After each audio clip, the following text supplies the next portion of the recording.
اعوذ باللہ السمیع العلیم من الشیطان الرجیم بسم اللہ الرحمن الرحیم الحمد للہ رب العالمین الصلاة والسلام علی سیدنا و نبینا ابی القاسم محمد اللہم صلی علی محمد وآل محمد وعلی اہل بیتہ الطیبین الطاہرین المعصومین اما بعد فقد قال اللہ سبحانہ وتعالی فخرج منها خائفا يترقب وقال رب نجنی من القوم الظالمین۔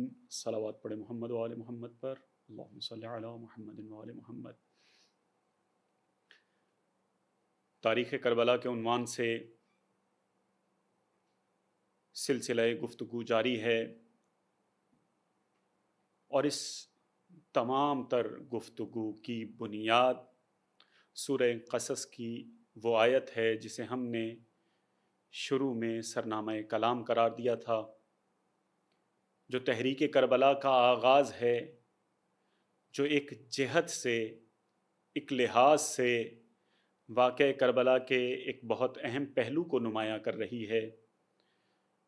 اس آیت میں ارشاد ہو رہا ہے فخرج منہا خائفا یترقب، خوف کے عالم میں موسیٰ خارج ہوئے، اور انہیں یہ دھڑکا لگا ہوا تھا کہ کہیں کوئی حادثہ نہ ہو جائے، کوئی مشکل پیش نہ آ جائے، اور وہ خداوند متعال کی بارگاہ میں یہ دعا کر رہے تھے کہ اے میرے رب، نجنی من القوم الظالمین، مجھے ظالم قوم سے نجات عنایت فرما، نجات عطا فرما۔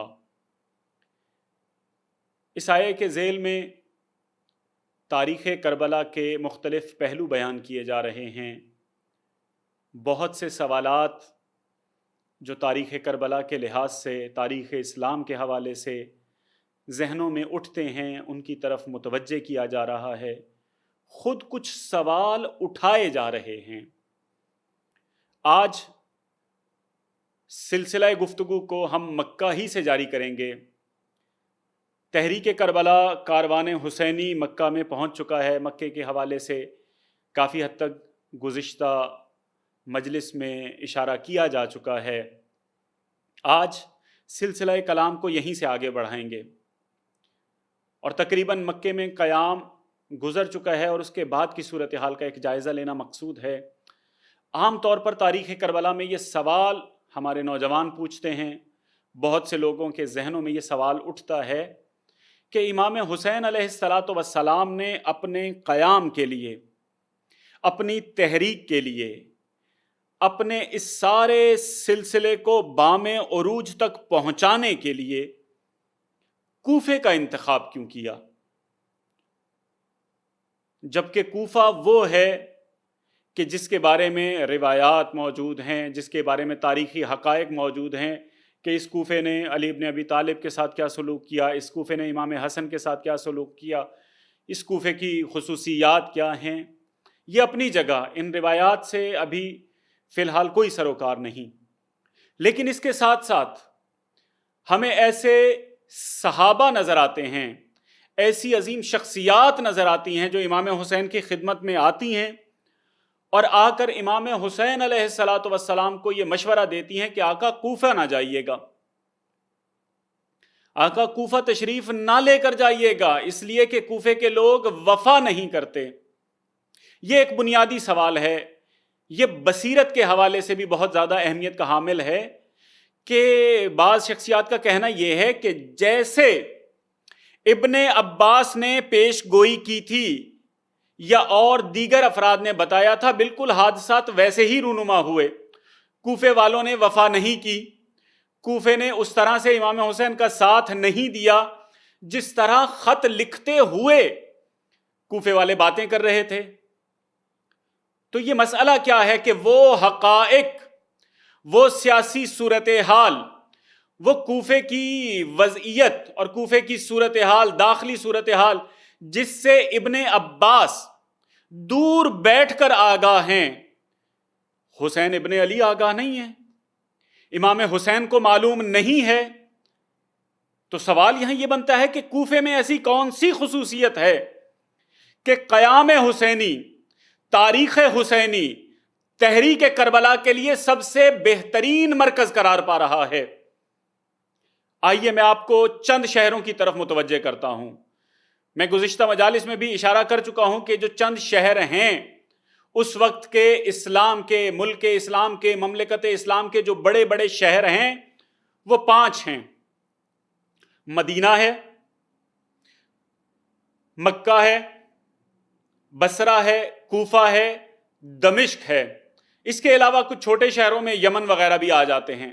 تو ان کے علاوہ اور کوئی مرکز نہیں ہے۔ سوال یہ ہے کہ وہ افراد جو امام حسین علیہ السلام کو مشورہ دے رہے ہیں کہ آقا کوفے نہ جائیے گا، تو حسین جائیں کہاں؟ مکے میں رہیں؟ مکے کی صورتحال یہ ہے کہ مکے میں قاتل آ چکے ہیں، بھیس بدل کر مکے میں حاضر ہو چکے ہیں، امام حسین علیہ السلام کا خون بہانا چاہتے ہیں۔ اور یہ ایک ایسا مسئلہ ہے، ایک ایسی مشکل ہے کہ امام حسین علیہ السلام اگر مکے میں شہید ہو جاتے ہیں تو حرمت کعبہ پامال ہوگی۔ خانہ کعبہ کی حرمت کو بچانا ہے۔ مکے کے علاوہ کون سے شہر ہیں؟ اچھا، یہاں اس سے پہلے کہ میں بعض شہروں کا تجزیہ کروں، ایک حقیقت کی طرف آپ کی توجہات کو مبذول کروں گا۔ آپ اچھی طرح اس حقیقت سے آشنا ہیں کہ حسین ابن علی کی ذات گرامی وہ شخصیت ہے، وہ ذات ہے کہ جسے پہلے دن سے اس بات کا احساس تھا کہ انہیں قربانی دینا ہے۔ احادیث موجود ہیں، احادیث پیغمبر موجود ہیں، احادیث علوی موجود ہیں، احادیث امام حسن موجود ہیں۔ مختلف مواقع پر امام حسین کو بتایا گیا ہے، خود امام حسین اس حقیقت سے آشنا ہیں۔ حضرت ام سلمہ امام حسین کے سامنے یہ خبر پیش کرتی ہیں، یہ روایت پیش کرتی ہیں کہ بیٹا کہاں جا رہے ہو؟ کہا عراق۔ کہا کہ اگر ممکن ہے تو عراق نہ جاؤ۔ کہا کیوں؟ نانی اماں کیوں کہہ رہی ہیں آپ کہ میں عراق نہ جاؤں؟ بی بی فرماتی ہیں کہ میں نے تمہارے نانا سے سنا ہے کہ حسین کو وہاں قتل کر دیا جائے گا۔ تو امام کہتے ہیں کہ ہاں اماں، میں بھی اس خبر سے آشنا ہوں، میرے ساتھ یہ سلوک ہوگا۔ ان اللہ شاء ان یراک قتیلا کی روایات کتنی ہی ہیں جو موجود ہیں۔ اگر ان روایات کو ایک سائیڈ پر رکھ دیا جائے، ان روایات کو سائیڈ پر کر دیا جائے اور ان کو کوئی وقعت نہ دی جائے، کہا جائے کہ ابھی ہم صرف اور صرف تاریخی نقطہ نظر سے تمام معاملات کا جائزہ لے رہے ہیں، ہم کلامی اعتبار سے، ہم حدیثی اعتبار سے اس مسئلے کو نہیں دیکھ رہے، تب بھی میں یہ عرض کروں گا کہ اگر صرف یزید کے خطوط کا جائزہ لیا جائے، ان خطوط میں ہر مرحلے پر یہ کہا جا رہا ہے کہ جب میرا خط موصول ہو، اس خط کے ساتھ حسین کا سر بھیجو، حسین کو قتل کر دو، حسین کو شہید کر دو، مسلسل یہ تقاضا ہے۔ اس تقاضے کی بنیاد پر اگر روایات موجود نہ بھی ہوں تو تاریخی حقیقت یہ ہے کہ حسین ابن علی کو جیسے ہی گرفتار کیا جائے گا، جیسے ہی حسین ابن علی شامی لشکر کے چنگل میں آ جائیں گے، جیسے ہی حسین ابن علی کو اپنی پکڑ میں لے لیں گے، سب سے پہلا کام جو کیا جائے گا وہ حسین کی شہادت ہے۔ یعنی یہ ایک ایسی حقیقت ہے جس سے کوئی انکار نہیں کر سکتا۔ اگر روایات کو نہ بھی دیکھا جائے تو یہ بات طے ہے کہ اموی حکومت نے یہ طے کر لیا ہے کہ حسین ابن علی کو شہید کیا جائے، اس کے علاوہ کوئی راستہ نہیں ہے حسین ابن علی کے لیے۔ اب یہاں سے بات کو آگے بڑھاتے ہیں کہ حسین کہاں جائیں؟ نانا کے شہر میں رک جائیں؟ نانا کے شہر کا عالم یہ ہے، میں بار بار اس حقیقت کی طرف اشارہ کر رہا ہوں کہ واقعاً یہ مباحث اتنے گستردہ، اتنے وسیع ہیں کہ ان کے ہر پہلو پر روشنی ڈالنے کی ضرورت ہے، مفصل گفتگو کرنے کی ضرورت ہے۔ میں نانا کے شہر کے حوالے سے صرف اتنا عرض کروں گا کہ مدینہ ایک لا تعلق قسم کے لوگوں کا مرکز بن چکا تھا۔ مدینے کی وہ صورتحال نہیں تھی کہ وہ عالم اسلام کے مسائل کے حوالے سے دلچسپی کا مظاہرہ کرتے۔ مدینے میں رہنے والے لوگوں کا مزاج فقہی مزاج، فقہا بن چکے ہیں، جہاں پر صرف اور صرف صبح سے شام تک احادیث سننا، احادیث سنانا، یہ مشغلہ بن چکا ہے مدینے کے لوگوں کا۔ مدینے کے لوگوں کو مال غنیمت ملتا ہے، مدینے کے لوگ کسی بھی حوالے سے، مدینے کے جو عام لوگ ہیں وہ حاضر نہیں ہیں کہ کہیں قربانی کا مظاہرہ کریں۔ یہ پہلا مرحلہ ہے مدینے کے لوگوں کا، شہادت حسین سے پہلے لا تعلق ہیں۔ کتنے لوگ ہیں جو امام حسین علیہ الصلوۃ والسلام کے اس نعرے پر، امام حسین علیہ الصلوۃ والسلام کے اس فیصلے پر، صرف امام حسین نہیں اور بھی جن لوگوں نے بیعت نہیں کی ان کے لیے اٹھ کھڑے ہوئے ہوں۔ عبداللہ ابن زبیر کے ساتھ کتنے لوگ مدینے سے مکہ گئے، حسین ابن علی کے ساتھ کتنے مدینے کے لوگ مکہ گئے۔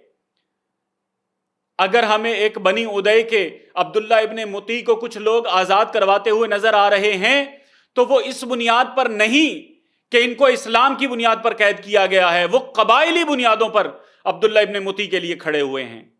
مدینہ لا تعلق، لا پرواہ، جو کسی بھی مسئلے سے بالکل بے تعلق ہو گئے ہیں، ایسے لوگوں کا شہر بن چکا ہے۔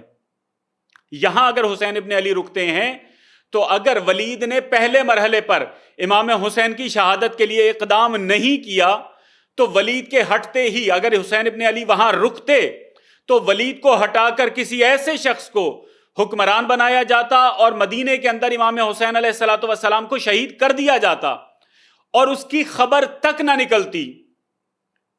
تاریخ گواہ ہے امام حسن مجتبیٰ علیہ الصلوۃ والسلام کو کہاں شہید کیا گیا، مدینے میں کتنا شور مچا، مدینے نے کیا کیا حسن ابن علی کے لیے۔ اگر ابھی بھی بات واضح نہیں ہوئی میں اور ذرا تھوڑی سی واضح کر دوں مدینے کی حالت کو۔ شہادت امام حسین علیہ الصلوۃ والسلام کے بعد مدینہ کو گویا کہ شہادت نے جھنجھوڑ کے رکھ دیا ہے۔ مدینے نے وہاں پر چوٹ کھائی ہے کہ یہ کیا ہوا، نواسہ رسول کو قتل کر دیا گیا۔ یہاں پر مدینہ ایک طرف شہادت امام حسین علیہ الصلوۃ والسلام تھی، دوسری طرف مکے میں عبداللہ ابن زبیر کی تحریک کا نتیجہ تھا کہ مدینے میں لوگوں نے فیصلہ کیا کہ ہم یزید کی بیعت نہیں کریں گے۔ عبداللہ ابن زبیر پھر بھی اس سے اچھا ہے، دیندار ہے، نماز روزے کا پابند ہے، شراب نہیں پیتا۔ مدینے کے لوگوں نے فیصلہ کیا۔ مدینے میں یہ توجہ کیجئے گا، مدینے کا جو حاکم ہے اس نے عبداللہ ابن حنظلہ غسیل الملائکہ ان کو اور ان کے وفد کو، چند افراد کو بھیجا کہ جاؤ اور یزید کے ساتھ ملاقات کرو۔ وہی طریقہ کار اپنایا جو امیر شام کی زندگی میں اپنایا جاتا تھا۔ میں مدینے کی حالت آپ کے سامنے بیان کرنا چاہ رہا ہوں کہ اگر آپ یہ کہتے ہیں کہ حسین ابن علی کو مدینے میں رکنا چاہیے تھا یا مکہ سے مدینے پلٹ آنا چاہیے تھا، مدینے کی حالت دیکھیے گا۔ مدینے کے افراد کا ایک گروہ، ایک وفد یزید کے دربار میں جاتا ہے، وہاں پر ان کی بڑی خاطر مدارت کی جاتی ہے اور وہ ساری صورتحال دیکھ کر واپس آتے ہیں اور وہ تمام رقم جو یزید مدینے کے لوگوں کو دیتا ہے یہ واپس لے کر مدینے میں آ جاتے ہیں اور اس کے ذریعے سے یزید کے خلاف قیام کرتے ہیں، جنگ کا اعلان کرتے ہیں اور تمام کا تمام سرمایہ جو وہاں سے عبداللہ ابن حنظلہ لے کر آئے تھے وہ اس سلسلے میں خرچ کرنے کے لیے تیار ہو جاتے ہیں۔ سارے کا سارا مال یزید کے خلاف قیام پر خرچ کیا جاتا ہے۔ اس قیام کا نام ہے واقعہ حرہ۔ میں آپ کو صرف اور صرف اس حقیقت کی طرف متوجہ کر رہا ہوں، حسین کے لیے مدینے میں کوئی جگہ نہیں ہے۔ پورے کا پورا مدینہ شہادت امام حسین کے 2 سال بعد یزید کے خلاف کھڑا ہوتا ہے۔ اس واقعے میں یزید کی طرف سے ٹوٹل تاریخی روایات ہیں، آپ دیکھیے گا کہ مدینے کے اندر کیا اتنی جان ہے کہ وہ حسین ابن علی کا دفاع کر سکے، یا مدینے میں اتنی وقعت ہے کہ مدینہ کھڑا ہو سکے۔ پورے کا پورا مدینہ عبداللہ ابن حنظلہ کے ساتھ کھڑا ہوا، لیکن صورتحال کیا ہے، خندق کھودی گئی، سب کچھ کیا گیا، بنی امیہ کے 1000 افراد کو مدینے شہر سے نکال دیا گیا اور مدینے کو سرکوب کرنے کے لیے، مدینے کے اس قیام کو نیست و نابود کرنے کے لیے مسلم ابن عقبہ کتنے افراد کے ساتھ، کتنے فوجیوں کے ساتھ مدینے پر حملہ آور ہوتا ہے۔ توجہ کیجئے گا، یہ تاریخ اسلام کا بڑا بھیانک واقعہ ہے۔ روایات کے مطابق جو سب سے کم تعداد بتائی گئی ہے 5,000 افراد، اور زیادہ سے زیادہ 27,000 افراد ان کو لے کر مدینے کے اوپر حملہ کرتا ہے۔ اس تعداد کے سپاہیوں نے مدینے کے اوپر قبضہ کر لیا۔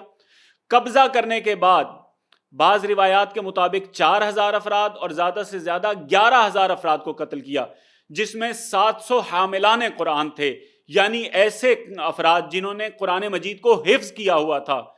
یہ تعداد کوئی معمولی نہیں ہے۔ 80 صحابہ کرام کو شہید کیا گیا۔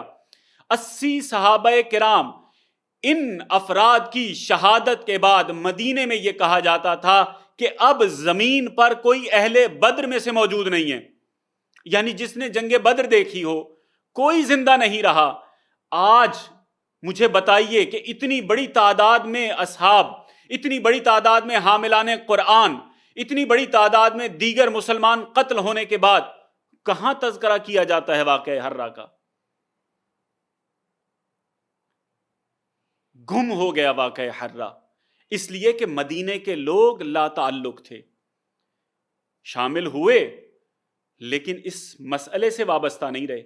کوئی معمولی واقعہ نہیں ہے، تاریخ اسلام کے سیاہ ترین ابواب میں سے ایک باب ہے یہ۔ کیا حسین ابن علی اس مدینے میں آ جائیں اپنے قیام کو، اسلام کو بچانے کے لیے؟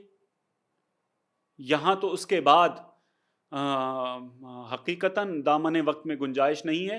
اس کے بعد اسلام کی تعبیرات، اسلام کی تعلیمات کا وہ مذاق اڑایا گیا، وہ مذاق کیا گیا کہ یہ بیان کرنے کے قابل نہیں ہے۔ اسی مدینے کے اندر جو کچھ کیا گیا، نہیں آگاہ ہماری نوجوان نسل، نہیں ہے آگاہ ہمارے مسلمان بھائی ان واقعات سے۔ مدینے کے اندر یہ طاقت نہیں ہے کہ وہ حسین ابن علی کے قیام کو برداشت کر سکے، اس لیے کہ حسن کا قیام دیکھا جا چکا ہے۔ اچھا، اب دوسرا شہر مکے سے امام حسین علیہ الصلوۃ والسلام اس لیے چلے گئے چونکہ مکے میں اگر امام حسین قیام کرتے ہیں تو حرمت کعبہ پامال ہوتی ہے۔ اس کے حوالے سے گزشتہ روز میں عرائض آپ کی خدمت میں مختصراً عرض کر چکا ہوں۔ رہا بصرہ، امام حسین علیہ الصلوۃ والسلام بصرہ چلے جائیں۔ بصرہ کے بارے میں ایک حقیقت یہ ہے کہ بصرہ واحد شہر ہے جس کو کہا جاتا تھا، جو تقسیم تھی تاریخ اسلام کے اندر، اس دور میں ایک تقسیم تھی مسلمانوں کی۔ بعض کو کہا جاتا تھا شیعیان علی، یعنی علی کے شیعہ، اور اس کے مقابلے میں جو افراد تھے ان کو کہا جاتا تھا شیعیان عثمان، یعنی یہ تقسیم بنی امیہ اور بنی ہاشم کی تقسیم کہہ لیں آپ۔ اور اس کا نتیجہ یہ ہوتا تھا کہ کوئی بھی شخص بصرہ سے حاضر نہیں تھا امام حسین کا ساتھ دینے کے لیے۔ جنگ جمل وہاں لڑی گئی، بصرہ سے تقاضا توقع ہی نہیں کی جا سکتی کہ وہ حسین ابن علی کو قبول کریں۔ خود امام حسین علیہ الصلوۃ والسلام نے چند افراد کو خطوط لکھے ہیں، تو صرف ایک حضرت نحشلی وہ شخصیت ہیں، عبداللہ نحشلی، ابھی مجھے ان کا صحیح نام نہیں یاد آ رہا، عبداللہ نحشلی، انہوں نے قبیلہ سعد کو تیار کیا، اور قبیلہ سعد کی جانب سے امداد کے اوپر مبنی خط 10 محرم کو امام حسین علیہ الصلوۃ والسلام کو ملا ہے، اور اس خط کے اندر کہا گیا کہ مولا ہم آپ کی مدد کے لیے آ رہے ہیں۔ اور جب تک یہ خط 10 محرم کو امام حسین کو ملا تو امام نے دعا کی، صرف ایک قبیلہ جو امام حسین کی مدد کے لیے تیار ہوا اتنے بڑے بصرہ میں سے۔ اور بتاؤں آپ کو بصرہ کی حالت، بصرہ میں امام حسین نے جو اپنا قاصد بھیجا تھا، جس شخص کے پاس، اس نے امام حسین کا خط لینے کے بعد قاصد کو عبید اللہ ابن زیاد کے حوالے کر دیا، صرف اس خوف میں کہ کہیں یہ قاصد امام حسین کے بجائے عبید اللہ ابن زیاد نے میرا امتحان لینے کے لیے نہ بھیجا ہو۔ عبید اللہ نے جب کوفہ جانے لگا ہے تو اس امام حسین کے اس قاصد کو، اس نامبر کو شہید کر دیا، پھانسی دے دی، شہر کے دروازے پر لٹکا دیا۔ بصرہ کے اندر بھی یہ طاقت نہیں ہے کہ قیام حسینی کو قبول کر سکے، بصرہ والے تیار ہی نہیں ہیں۔ بصرہ والے اس حقیقت کو قبول کرنے کے لیے تیار ہی نہیں ہیں کہ یزید جیسا شخص اگر امت مسلمہ کا حکمران بن جائے، اگر اسلام کا حکمران بن جائے, اگر جانشین رسول بن جائے, نبی کریم صلی اللہ علیہ وآلہ وسلم کی جگہ پر بیٹھ جائے تو علی الاسلام السلام کہنا چاہیے. بصرہ تیار ہی نہیں ہے. بصرہ اس کو بالکل یزید کو ایک صحیح حکمران تصور کر رہا ہے. یہ بصرہ کی حالت ہے. نہ مکے میں قیام کر سکتے ہیں, نہ مدینے میں قیام کر سکتے ہیں, نہ بصرہ میں تشریف لے کر آ سکتے ہیں. یمن کی حالت, یمن کی طرف توجہ کیجئے گا. یمن بعد میں یمن میں تھوڑی سی بہتری آئی ہے, ورنہ یمن کا عالم یہ تھا کہ اگر 2000 کا لشکر بسر ابن ابی ارطاد کی سربراہی میں یمن پر شب خون مارتا تھا تو یمنی لوگوں سے اپنا دفاع نہیں کیا جاتا تھا. کتنے ہی حملے ہیں جو یمن پر کیے گئے اور یمن اس حوالے سے کوئی جواب نہ دے پایا. یمن میں بھی یہ قابلیت نہیں ہے, اور یمن میں اگر امام حسین تشریف بھی لے جاتے تو شہید کر دیے جاتے. شاید امام حسین کا آج نام لینے والا بھی کوئی نہ ہوتا. دمشق مکمل طور پر بنی امیہ کے پاس ہے. آج آ کے ایک شہر کوفہ بچتا ہے. اب آپ کے سامنے میں نے تمام شہروں کا نقشہ پیش کر دیا ہے. مکہ ہے, مدینہ ہے. مکے کی بھی حالت, جو امام حسین کے ارد گرد آ کر بیٹھ رہے ہیں لوگ, ان کا دل حسین کے ساتھ نہیں ہے, ان کی تلواریں حسین کے ساتھ نہیں ہیں, ان کے کان حسین کے ساتھ ہیں. آپ پوچھیں گے یہ کیا بات کر رہے ہیں آپ؟ سنیے, مکے کے اندر جو لوگ صبح سے شام تک حسین ابن علی کے پاس آ کر بیٹھتے تھے, ان کی اکثریت کے دل حسین کے ساتھ نہیں, ان کی اکثریت کے زبانیں حسین کے ساتھ نہیں ہیں, ان کی اکثریت کی تلواریں حسین کے ساتھ نہیں ہیں, کچھ بھی حسین کے ساتھ نہیں ہیں. ان میں سے آنے والی اکثریت ایک تو حیران ہے کہ حسین ابن علی نے بیعت کا انکار کر دیا, اور دوسرا ان کے کان حسین ابن علی کے ساتھ ہیں. کیوں؟ اس لیے کہ سارا دن بیٹھ کر صرف اس بات کا انتظار کرتے ہیں کہ حسین اپنے نانا کی چند احادیث سنائیں, ہم وہ محفوظ کر لیں, اور اپنے شہروں میں جا کر, اپنے قبیلوں میں جا کر, اپنے دیہاتوں میں جا کر, وہاں جا کر ہم حسین ابن علی سے یہ حدیثیں نقل کریں. جو حدیث بیان کیا کرتا تھا اس کی بڑی عزت کی جاتی تھی. تو مکے کی حالت یہ بھی ہے. اب آپ دیکھ لیجئے مدینہ, اس کی ایک حالت ہے. مدینے کے لوگ کیا اس خطرے کا احساس کر رہے ہیں؟ بارے میں شاعر نے جب امام حسین نے پوچھا تھا, صرف ایک شہر ایسا ہے کہ جس کے بارے میں کہا تھا کہ علی اے فرزند رسول, کوفہ وہ شہر ہے کہ جس کے لوگوں کے دل آپ کے ساتھ ہیں, تلواریں آپ کے خلاف ہیں. یعنی صورتحال جب گمبھیر ہوگی تو تلواریں لے کر آپ کے خلاف آ جائیں گے, لیکن پھر بھی ان میں سے کچھ افراد ایسے ہیں کہ جن کے دل آپ کے ساتھ ہیں. اگر کہیں بیداری ہے تو وہ کوفہ ہے, اگر کہیں احساس خطر ہے اسلام کے حوالے سے تو وہ کوفہ ہے. حسین ابن علی کہاں جائیں؟ نہ مدینہ اس قابل ہے, نہ مکہ اس قابل ہے. حرمت خدا کا, حرمت خانہ خدا کا, حرمت بیت اللہ کا احساس ہے. دمشق جا نہیں سکتے. بصرہ کی یہ حالت نہیں ہے کہ بصرہ میں قدم رکھ سکیں. حسین ابن علی کہاں جائیں, کہاں جا کر شہید ہوں؟ حسین ابن علی نے انتخاب کیا تو کوفے کا. کیوں؟ اس لیے کہ چاہے جیسی بھی صحیح, کچھ نہ کچھ بیداری تو ہے, خط تو لکھ رہے ہیں. اور آپ کو ایک اور دلچسپ پہلو سے آشنا کروں کوفہ کے حوالے سے. مجھے یہ بتائیں کہ اگر حسین ابن علی کا قیام کوفہ کے قریب ہونے کے بجائے, یعنی کربلا کے علاوہ کسی دوسرے شہر میں ہوتا, تو فوج کس شہر سے جاتی؟ کہاں کے لوگ حسین ابن علی کی شہادت کے لیے نکل کھڑے ہوتے؟ مدینے میں اگر قیام کرتے تو خود مدینے کے ہی جو لشکر ہے, مدینے کا جو لشکر ہے, یا زیادہ سے زیادہ فوج کوفے سے بھیجی جاتی. 1000 کا لشکر امام حسین سے مقابلے کے لیے مدینے میں کافی ہے. میں تاریخی حوالے سے بات کر رہا ہوں, معجزاتی پہلو پیش نظر نہیں ہے. یہ دیکھیے گا کہ وہ مدینہ جہاں پر 5000 افراد نے 11000 افراد کو, 11000 صحابہ کو قتل کیا, ہزاروں افراد سے بیعت لی, وہاں پر 72 کے لیے کتنے افراد چاہیے ہوں گے؟ اگر حسین ابن علی مکہ میں قیام کرتے ہیں تو مکہ میں کتنے افراد بھیجے گئے تھے حسین ابن علی کو شہید کرنے کے لیے؟ چند افراد جو تلواریں لے کر، جو حالت احرام میں تلواریں چھپا کر آئے تھے۔ کیوں؟ اس لیے کہ حسین ابن علی کے وجود سے حکومت کو خطرہ محسوس نہیں ہو رہا۔ یہ حسین ابن علی کی بصیرت ہے کہ کہیں ایسی جگہ تلاش کر رہے ہیں بصرہ میں جہاں امام حسین خود خط لکھ رہے ہیں، کوفہ کی طرف سے خط آ رہے ہیں، اور بصرہ وہ شہر ہے جہاں امام حسین خط لکھ کر انہیں ہدایت کی دعوت دے رہے ہیں۔ فرق دیکھیے، بصرہ میں امام حسین کے لیے کتنے افراد جائیں گے؟ کہاں سے فوج جائے گی؟ خود بصرہ سے۔ عبید اللہ ابن زیاد بصرہ میں موجود ہے، کہیں اور سے باہر سے لشکر منگوانے کی ضرورت نہیں ہے۔ یمن جسے 2000 افراد قلعہ کما کر دیا کرتے تھے جن کا، وہاں پر امام حسین قیام کریں گے۔ امام حسین کے ساتھ 72 افراد ہیں، انتہائی مختصر افراد ہیں۔ حسین ابن علی کہاں قیام کریں کہ جس کی وجہ سے دنیا کی ایک مضبوط ترین خلافت کو، دنیا کی ایک مضبوط ترین حکومت کو خطرے کا احساس ہو؟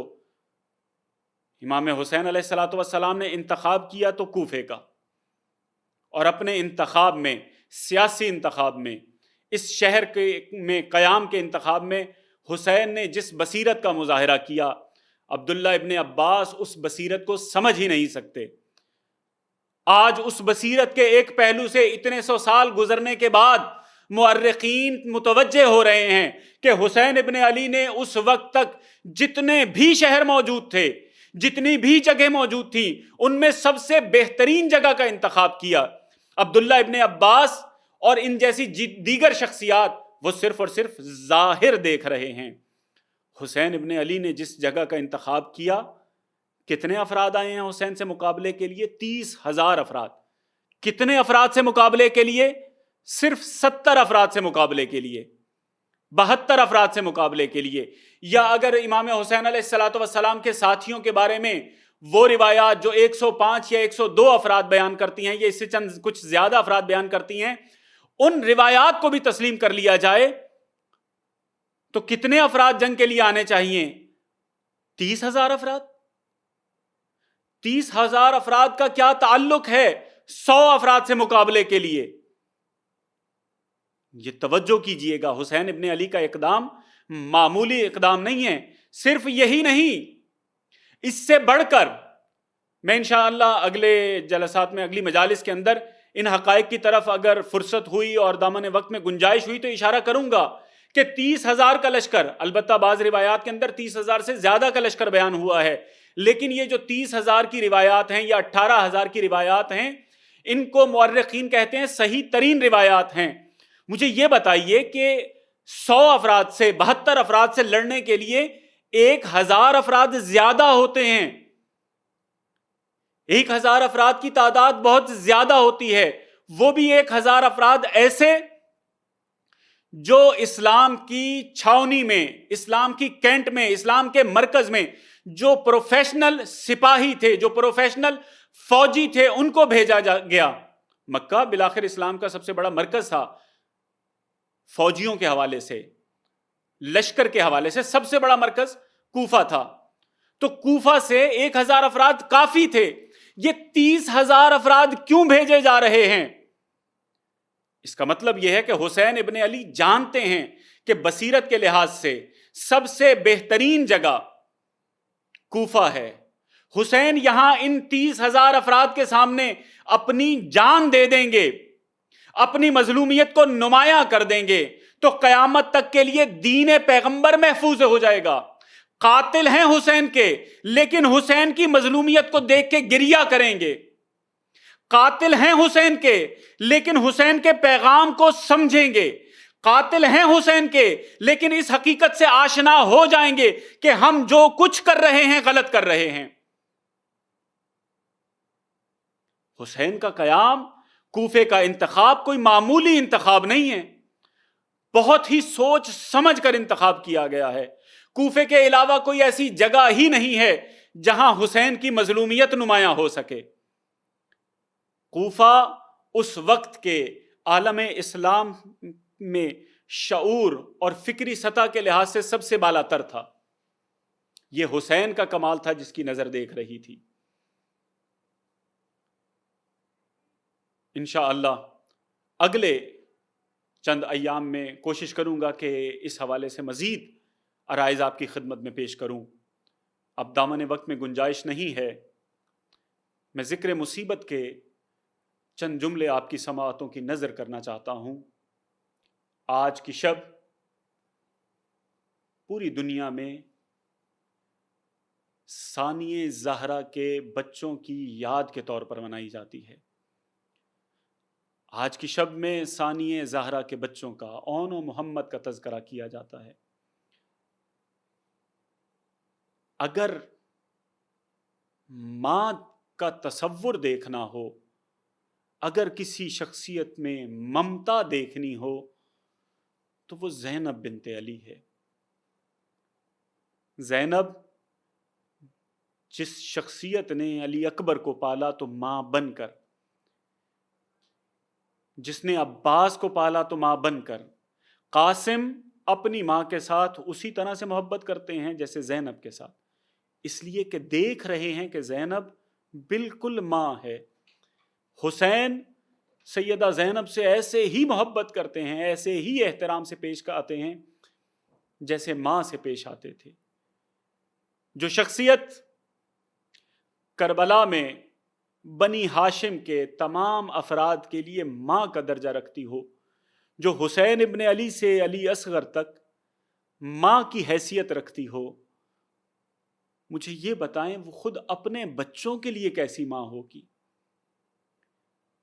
روایات میں بیان کیا گیا ہے کہ جب سے سیدہ مدینے سے چلی تھی سب کے لیے ماں تھی، لیکن اون و محمد کا بہت زیادہ خیال رکھا کرتی تھی، حتیٰ کہ اون و محمد کو اپنے محمل میں بٹھا کر کربلا لائی ہیں سیدہ۔